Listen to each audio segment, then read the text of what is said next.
Welcome. You are listening to the Louie Minor Show. I'm your host, Bell County Commissioner Louie Minor.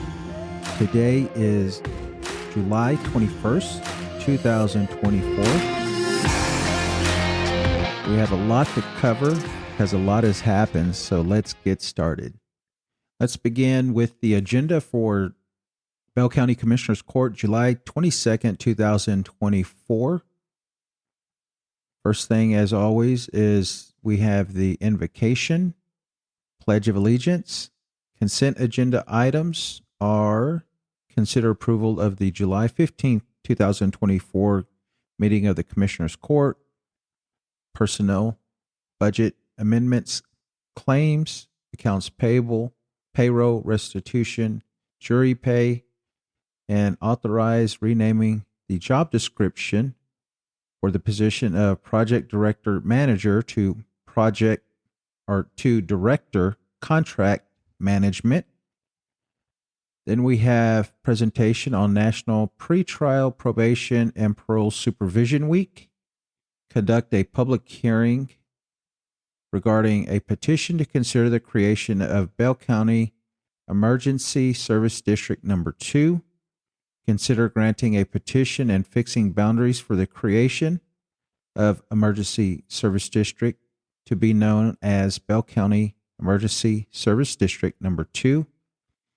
7, call for general election issued by the county judge for the purpose of creating Bell County Emergency Service District Number 2 to be held November 15th, 2024. November 5th, 2024. We have item 8, county engineer, conduct a public hearing and consider a request to establish a no-through trucks route on Firefly Road from Stillman Valley Road southward approximately 2.6 miles to the Williamson County line located within Bell County Precinct 4.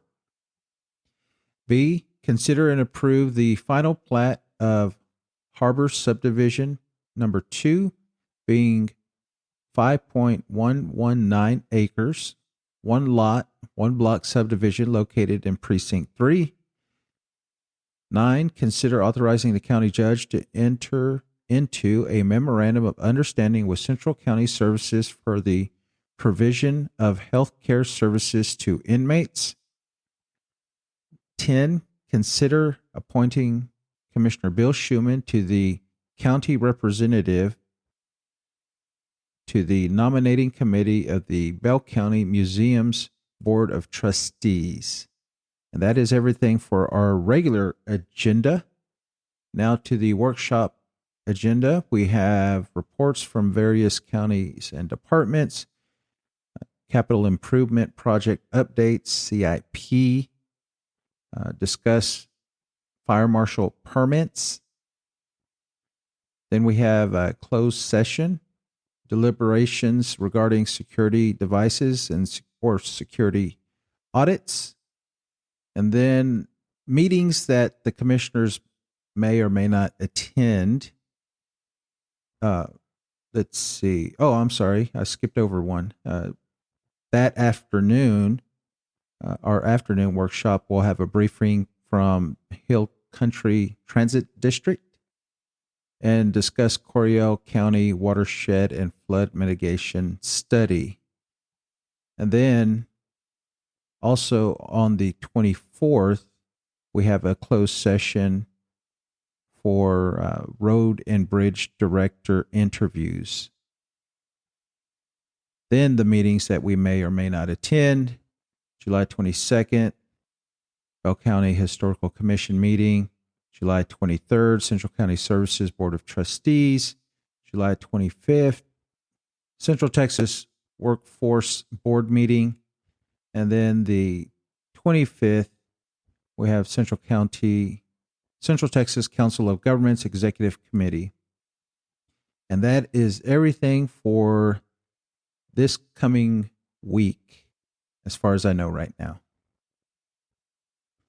Well, like I mentioned, so many things have happened since our last show. And I almost don't know where to start, but I guess obviously the biggest thing I believe that that happened is the attempted assassination of former President Donald Trump during a speech he had last week. He was giving a speech outdoors in Butler, Pennsylvania, and a 20-year-old gunman, white, registered Republican, but they're making a big deal that he donated $15 to a Democratic organization, and he was able to make it to a line of sight within 150 yards of the president, got off a couple of shots before he was killed, hit the president in the ear, and luckily, the worst case scenario did not occur. But yeah, definitely, you've seen political rhetoric and violence amping up at all levels of government, especially take, for instance, Killeen City Council. That's a perfect example of, just the political atmosphere. There's always people yelling and screaming there, and it's just not a good look. I think we can accomplish so much more without arguing at that level with people. Obviously, there's going to be disagreements and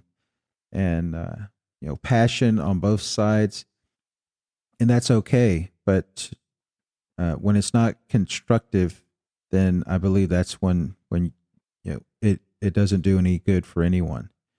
But so that happened while I was at the National Association of Counties annual conference in Tampa, Florida.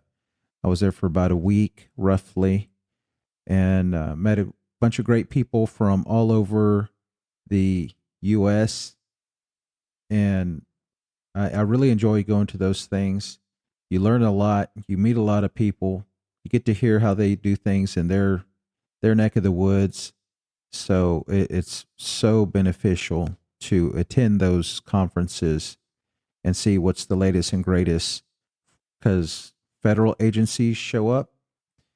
They talk to you about, funding that's available, funding that's running out.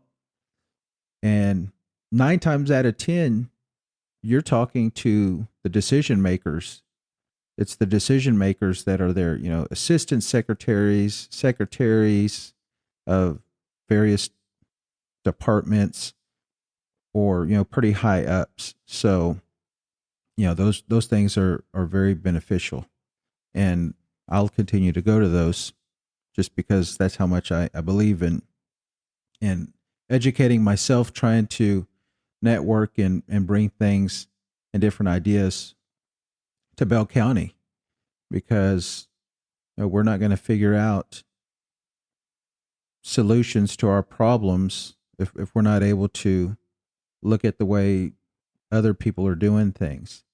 But so anyways, it was funny because when the news first broke about that, I was going to dinner with some colleagues, and that's what everyone was talking about. Obviously, the whole world was talking about it. But I think the perspective of elected officials from all over the country, having dinner together and talking about something like this and seeing how they believe it's going to impact.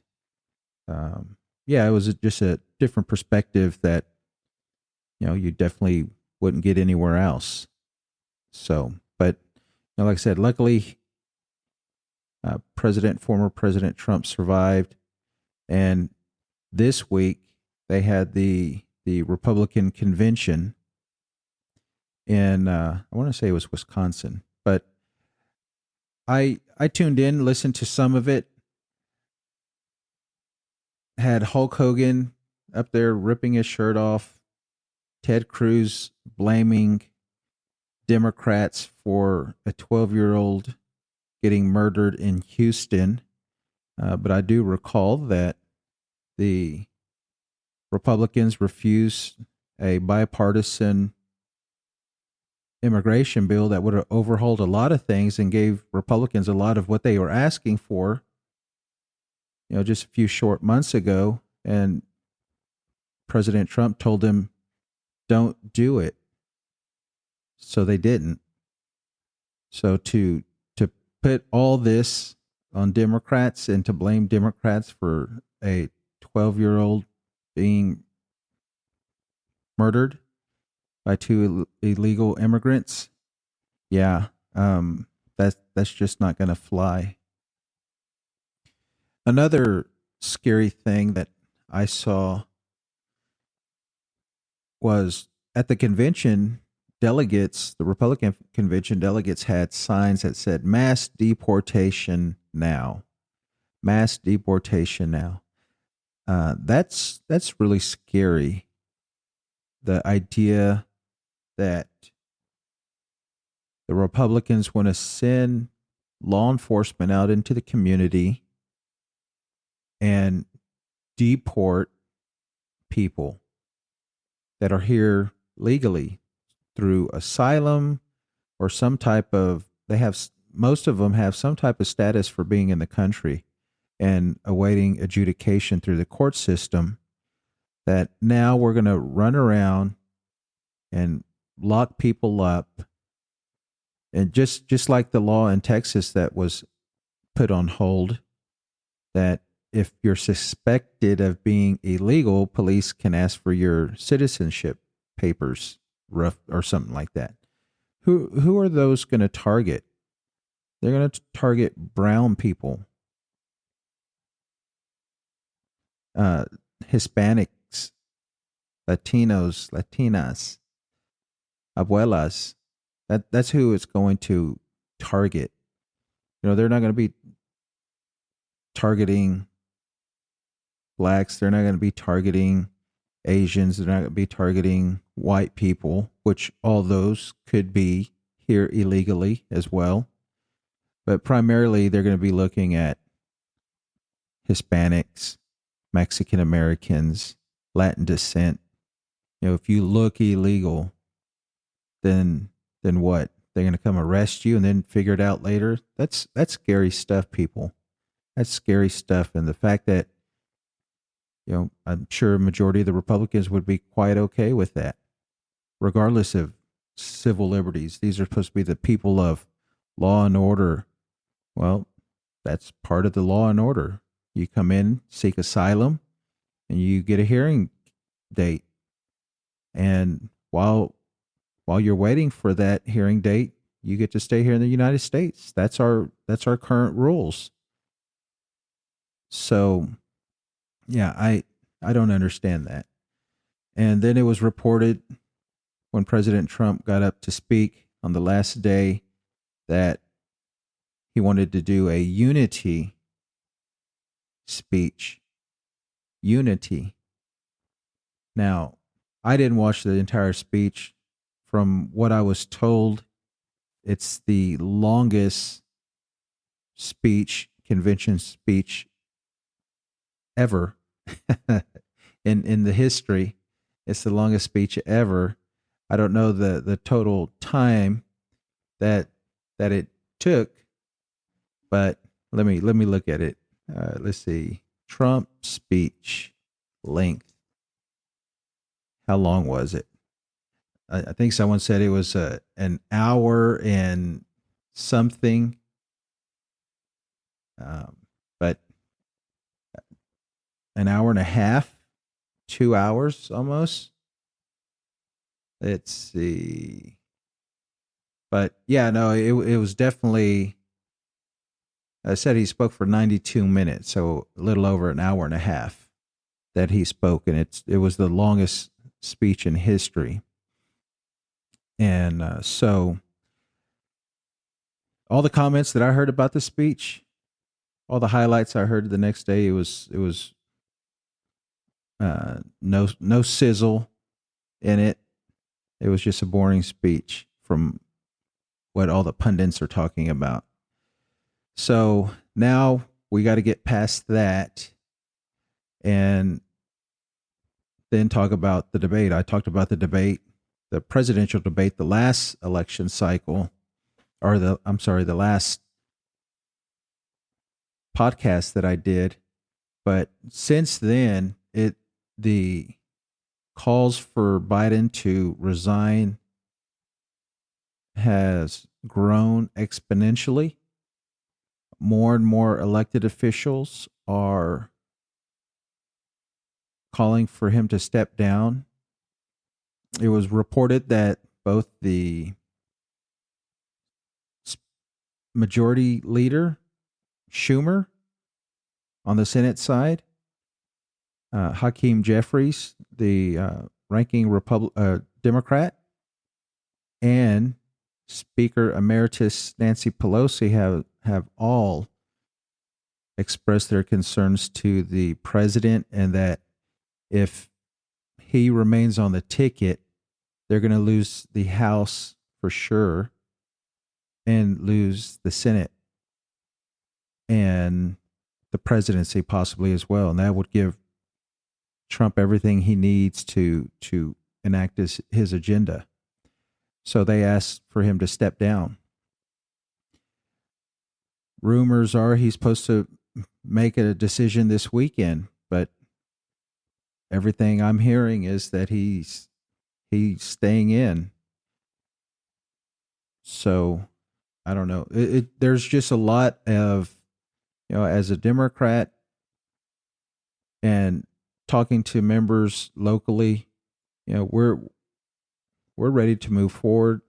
We are ready to look to November and to get ready and to do work for November. But there's a big question mark in the air of who's going to be on the top of the ticket. That's confusing to a lot of people, and rightfully so. I mean, we are ready to get to work, but then the Democratic convention is next month. I think closer towards the end of August, and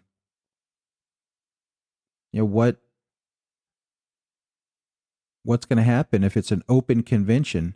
I had the opportunity to be a delegate to this convention, and I turned it down because I thought it wasn't going to be very exciting. I'm like, why am I going to go to my first convention?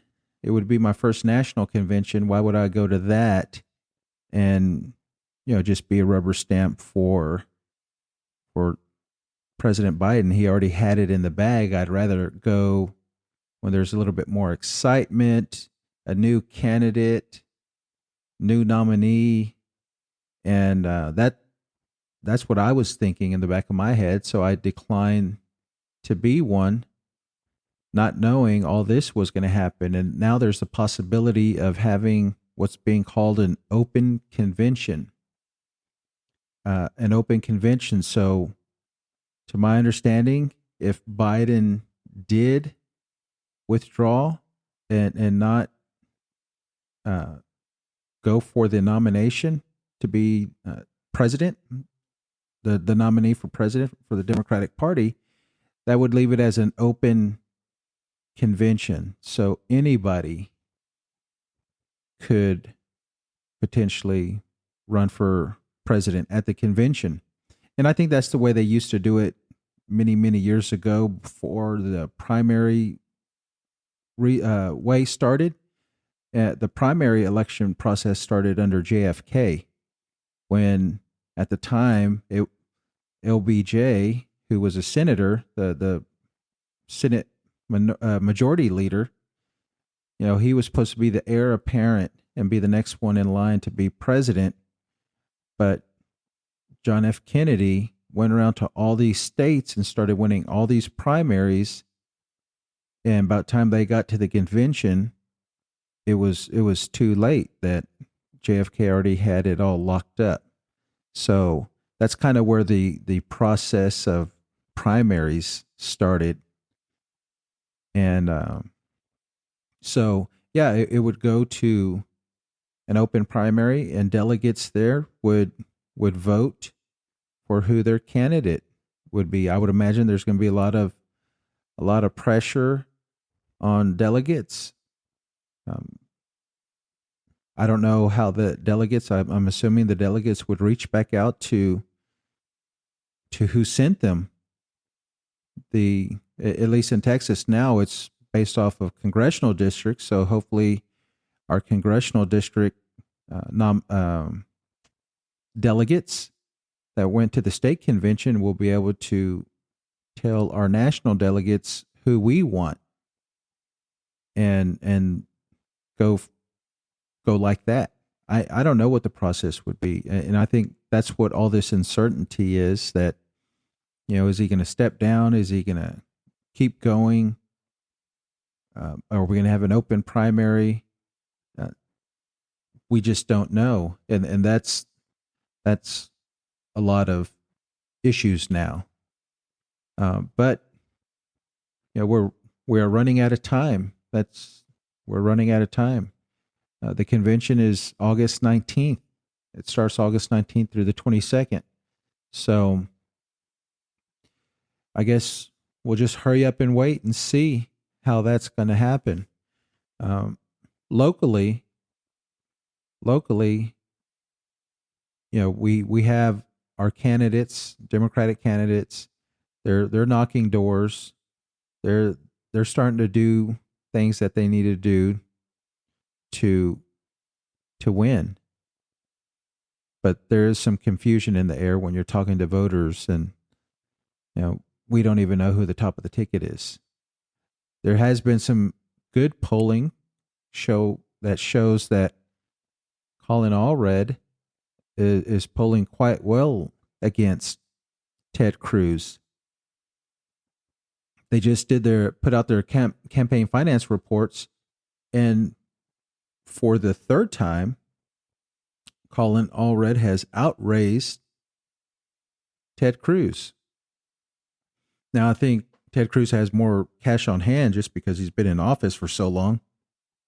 But just the mere fact that the Democrat has outraised him, and that goes back to even when Beto ran against him in 2018, Beto outraised him as well. So that just goes to show you how disliked Ted Cruz is in Texas.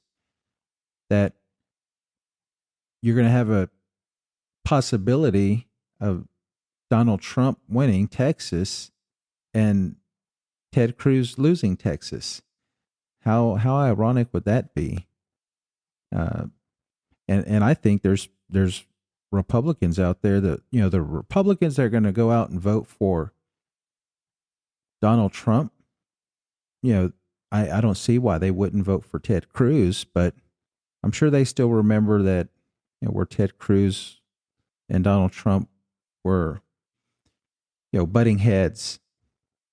So, I mean, but the criticism that I've heard about Colin Allred is no one sees him. We haven't seen him doing anything in the state. I have not heard of any reporters attending Colin Allred events. So I don't know if he's just trying to win by mailers and social media and TV. Is that how he's going to expect to win? You can't win like that. For a Democrat to win in Texas in anything, you have to be knocking doors. We know that. We have to knock doors. We have to be in our community talking with voters. Let them know that we're neighbors. We live here. We're with you. We're in this together. And it's important. Why it's important to have a Democrat in office versus a Republican in office. So I'm ready to start knocking doors. I believe our local candidates are going out next week. That's my birthday weekend. And I'll be spending my birthday doing campaign stuff, knocking on doors, talking to voters, registering voters, because that's important. Who is in office here locally? Who's in office representing me and my family in Austin. It's very important to me. So, and I enjoy doing it. So it's not like it's, way out in left field or something new to me. I enjoy doing it. So that's what I'll be spending my birthday on. Out there with fellow Democrats, knocking on doors and trying to make Texas and Bell County a better place. And speaking of someone that has made Texas a better place, U.S. Representative Sheila Jackson Lee passed away. She passed away yesterday, and she represented the 18th Congressional District of Texas. She had been there for over 30 years. She recently ran for Houston mayor and lost, but maintained her congressional seat, and she passed away. She had announced earlier that she had pancreatic cancer, and I have experience with a family member that had that diagnosis. It's a grim diagnosis, pancreatic cancer. My family member that was diagnosed with that, after she was told, she passed away like within 30 days. And I believe that's kind of what I remember correctly about Representative Lee. It was about the same thing. About a month or two ago that she made the announcement that she had pancreatic cancer, and now she has passed on. So rest in power, rest in peace. Sheila Jackson Lee, thank you for all that you did for the state of Texas and the country. And it's people like that I look up to, that are willing to do the work and to butt heads and to fight for your constituents and to fight for what's right. There's no two things about it. When you're fighting for what's good and right for the people, then that's all that matters. And I'll segue that into an issue that is going on right now in Precinct 4. Let me pull up. I'm going to play 2 clips, and then I'll explain everything to you after that. Putting a stop to a road with a history of accidents. We've talked about Chaparral Road in Killeen, where efforts have been made in recent years to prevent major crashes, especially with the road's proximity to one of the high schools. Thanks for being with us tonight. I'm Lauren Westbrook. And I'm Gordon Collier. As News 10's Madison Herber reports, Bell County is on a mission to make one intersection safer before the beginning of the new school year. This almost 7-mile stretch of Bell County Road has been on officials' radar for years, and County Commissioner Louie says it's in the spotlight once again. The overwhelming concern was that intersection of Chaparral and Featherline. Back in 2019, we reported on an expansion project, but the money wasn't there. In 2022, we reported the project was still on the table, and the hope was to break ground in 2025. That has now been pushed back to 2029. However, in the meantime, Minor says some changes are in the works, like stop signs at the infamous intersection. It's very hard to turn off of Featherline and Chaparral, and then with all the children crossing that area. As long as no one contests the change, those signs will be up before the end of the month. After 8 days, we can go ahead and place stop signs out there. Like we mentioned, this road has a history of accidents. In 2019, a car crashed into a bus with 13 students on board. Thankfully, no one was hurt. But Minor says that is one of dozens of crashes in the last few years, and as that area continues to develop, the infrastructure needs to change with it. There's a lot of growth happening in that area. That's why they built a new high school. That's why they built a new middle school, and they're going to build a new elementary school. So people want to live in these areas. It's our responsibility to make sure that that infrastructure is there and that it's safe for all those residents out there. Reporting in Killeen, Madison Herber, KWTX News 10. I'm Adam Schindler, your neighborhood reporter in Killeen, and I'm here on the corner of Chaparral and Featherline, where a stop sign was supposed to be installed. As you can see, it wasn't, and that's raising concerns. After months of locals raising concerns about increased traffic and safety risks, Bell County planned to put up a stop sign on Chaparral where it intersects with City Road Featherline. A last-minute request for a public hearing is delaying that would-be temporary fix by at least 30 days. The idea was to get them installed before kids return to school, since Chaparral runs right into schools. Chaparral High School, and yesterday they just had a ribbon cutting for Jimmy Down Aycock Middle School. So that'll be an additional 1,300 kids going over there to that middle school. Residents in the area tell me they are pushing for at least a stop sign in this location, and the safety of the kids is their main concern. Now that there will be a public hearing, that temporary solution of installing stop signs on this corner before school starts isn't going to happen. That public hearing will be at the Bell County Courthouse at 9 a.m. on August 12th. In Killeen, I'm a neighborhood reporter, Adam Schindler.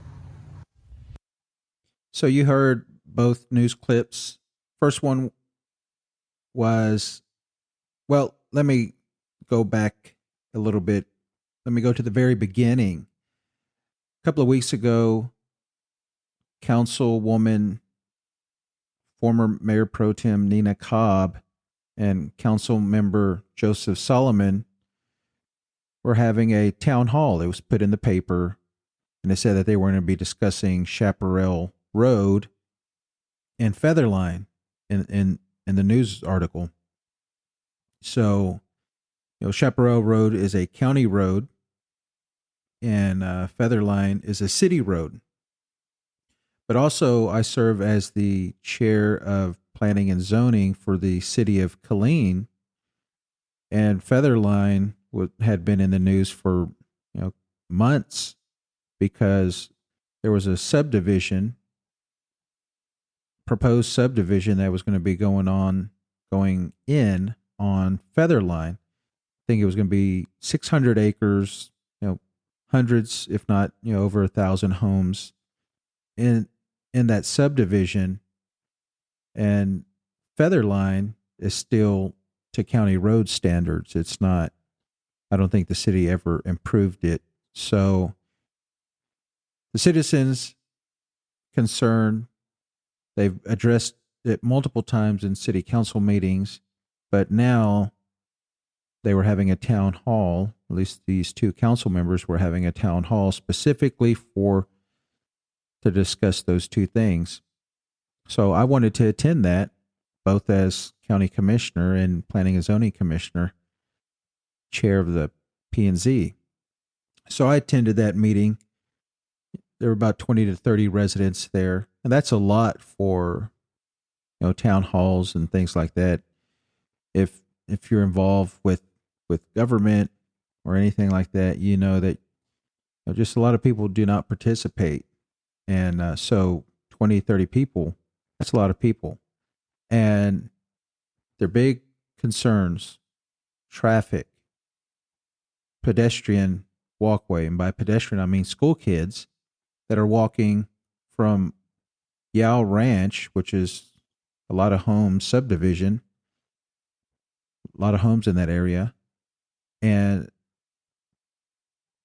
to the high school.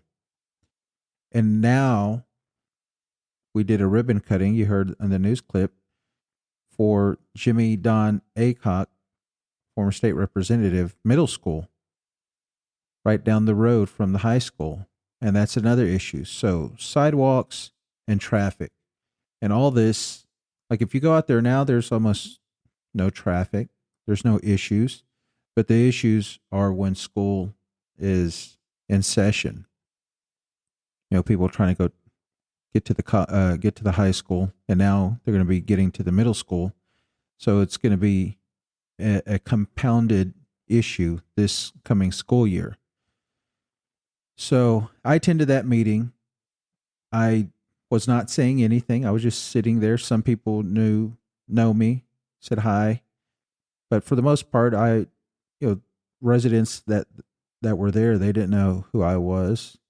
But all these people were complaining about Chaparral Road, complaining about Featherline Road.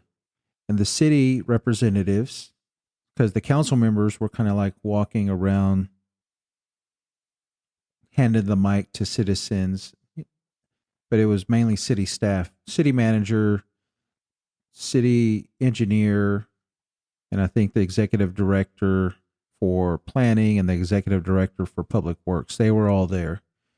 And all they kept on saying was, that's a county road. We can't do anything. Blaming the county. Oh, that's county's responsibility. This is county. We can't do anything. And I thought they were trying to pass the buck and throw the county under the bus. And so Joseph Solomon, Councilmember Solomon, said, oh, well, we got a county commissioner right here. Why don't we ask him, talk to him? And so they passed me the mic. And this was probably midway to 3/4 of the way through the meeting. And, I got up and I told the citizens, this is my first time hearing of the issue on Chaparral Road in regards to Featherline, but I will get on it. I will address that issue. That's not a problem.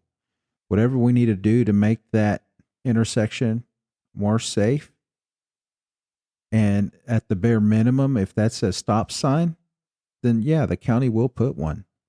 We will put one. And so that was my promise to the residents that showed up to that meeting. Well, after that, I talked with our county engineer. And so also what you have to take into consideration is that Precinct 2 and Precinct 4, County Commissioner, Precinct 2 and Precinct 4, that intersection is right on the borderline of Precinct 4 and Precinct 2. So half the intersection is in Precinct 4 and the other half is in Precinct 2. So after that meeting, I think the next day we had like a workshop at the commissioner's court, and I walked up to Commissioner Woodson, who's the county commissioner for Precinct 2, and I said, hey, I attended this meeting. These were the concerns. These were the issues that I heard. I told him that a lot of people were concerned about sidewalks from Jimmy Don Aycock Middle School to connect to the high school. And he said he was aware of that and blah, blah, blah, blah, blah. And okay. So then I asked him, do you have any issues with putting a stop sign at that intersection? And he told me no, he doesn't have an issue with that, with the stop sign. And I tell him, okay, I'm going to talk to Brian. Brian is the county engineer. Brian Neves is the county engineer. So I talked to Brian, asked him, what do we need to do about putting a stop sign there? And he said that City of Killeen wanted to do a warrant study. And I told him, well, how long is that going to take? Why is the city taking the lead? At least in my experience so far with the city, it seems like the city takes a whole lot longer to get things done than the county could get things done. So I told Brian, let the city know we appreciate it. We don't need them to do a warrant study. We'll do our own studies. And that if because it's county road. So that and like I said, I thought it would take them much, much longer, because at the meeting they talked months and months to do this study. I'm like, no. I asked Brian, because we've made decisions at the county level to put stop signs and to do X, Y, and Z without a study. I asked Brian, I said, can we put stop signs there at that intersection? And he said he didn't see a problem with it. But that we probably need to get a study. So he didn't have any issues with putting a stop sign there and then putting up or doing the study.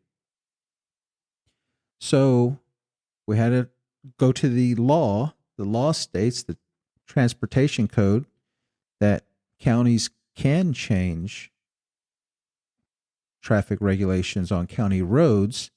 We just have to put a 8-day notice and or hold a public hearing. We could do it one of two ways: hold a public hearing or do an 8-day notice.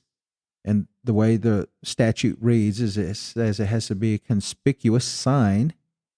So Brian put up 2 signs at the intersection. Bell County, we're going to change the traffic regulations on this road. If you have any questions, call this number. So we have to do that for 8 days. After 8 days, then we can move forward with the sign. Well, on the 8th day, and so I played an article or a news interview that I did in regards to that. That was Channel 10. They did it first. I put out a press release to let them know what we are doing, to let the public know what we are doing.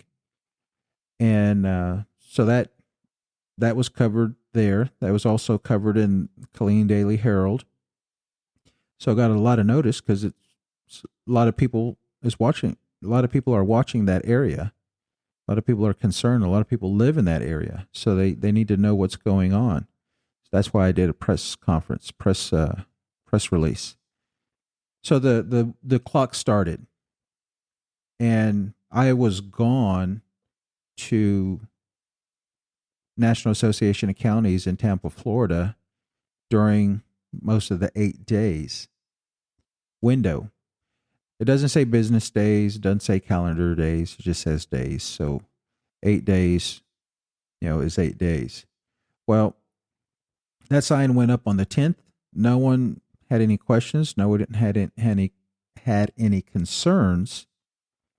And then the last day, which was Wednesday. Yes, I believe Wednesday. No, I think it was Thursday.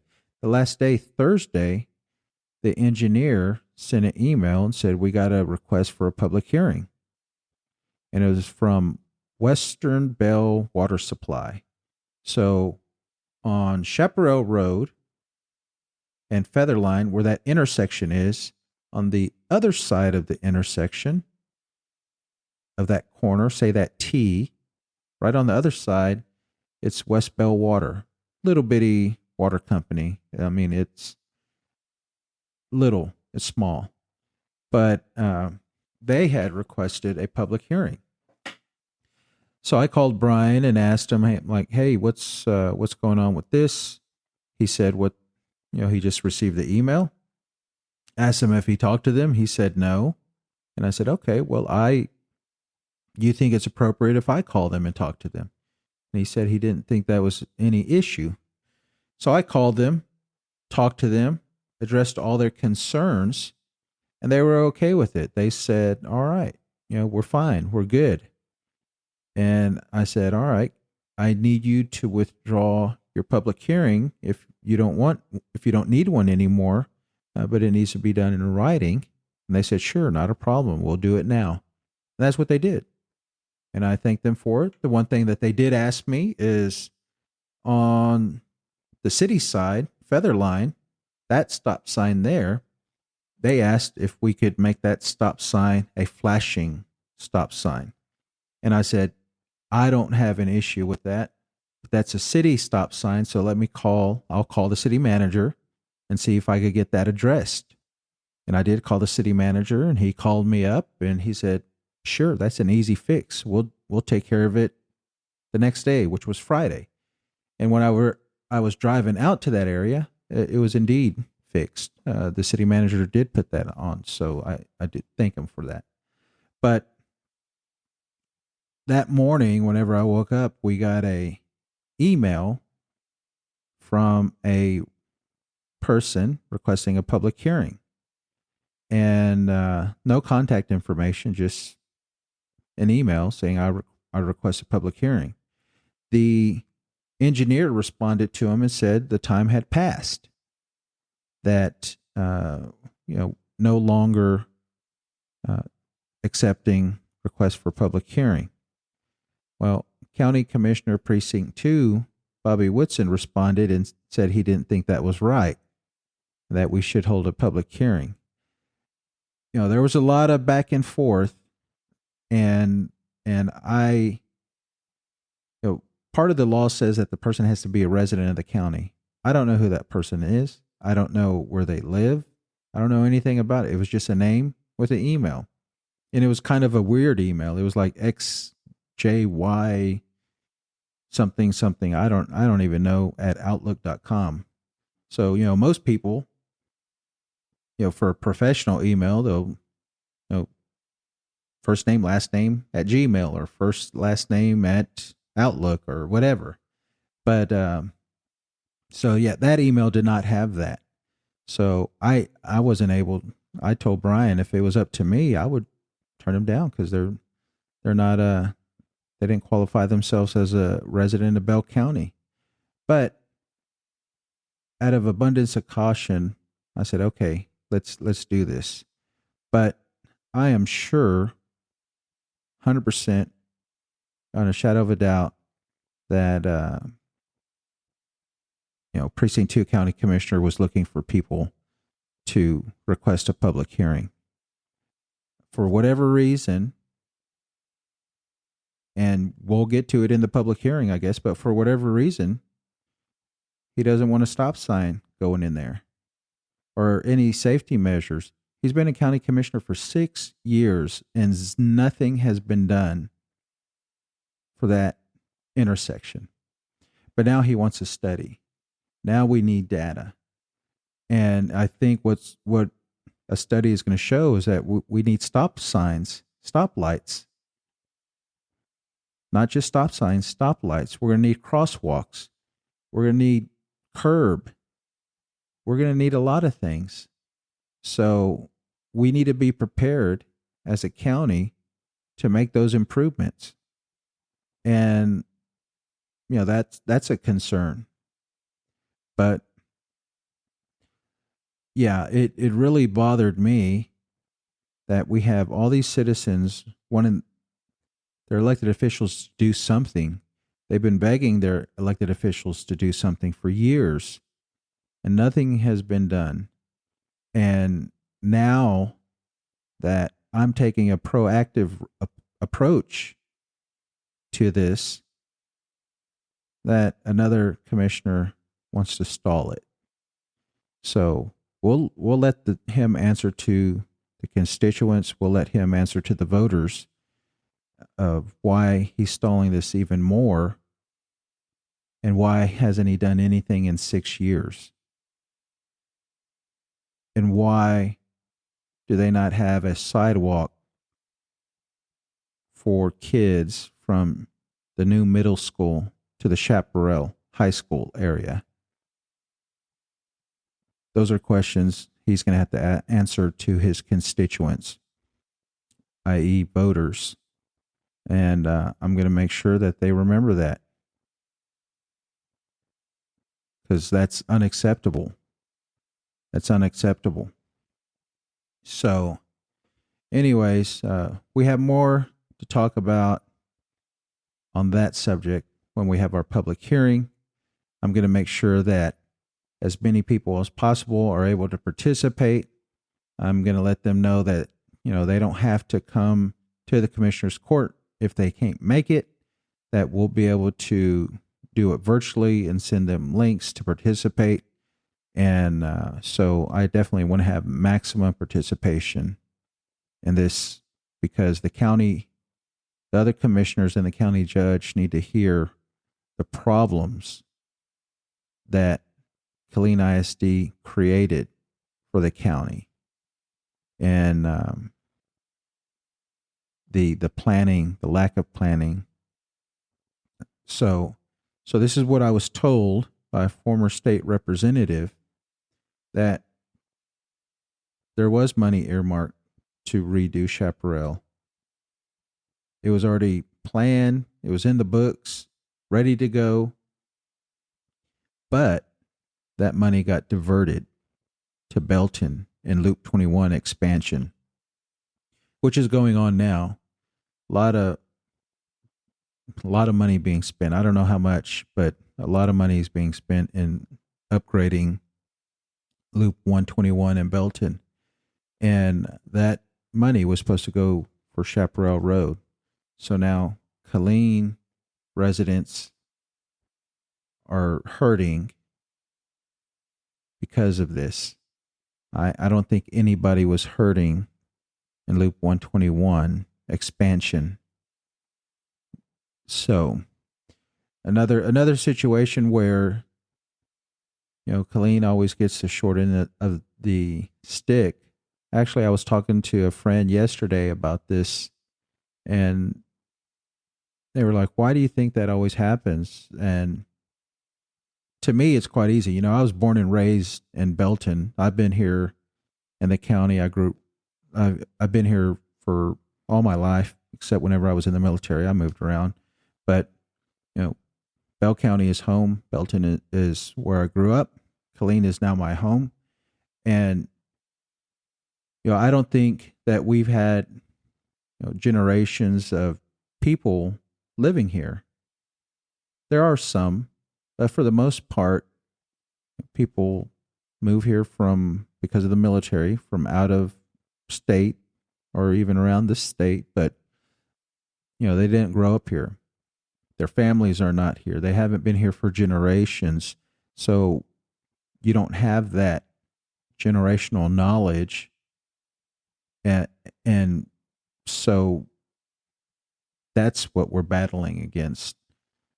And everyone has that perception that, the east side of the county, Temple, Belton, they get all of the income, all the resources, and all the improvements before Killeen. And I think that's true. It's evident. We get the bare minimum on this side of the county, and all the dollars are going over there.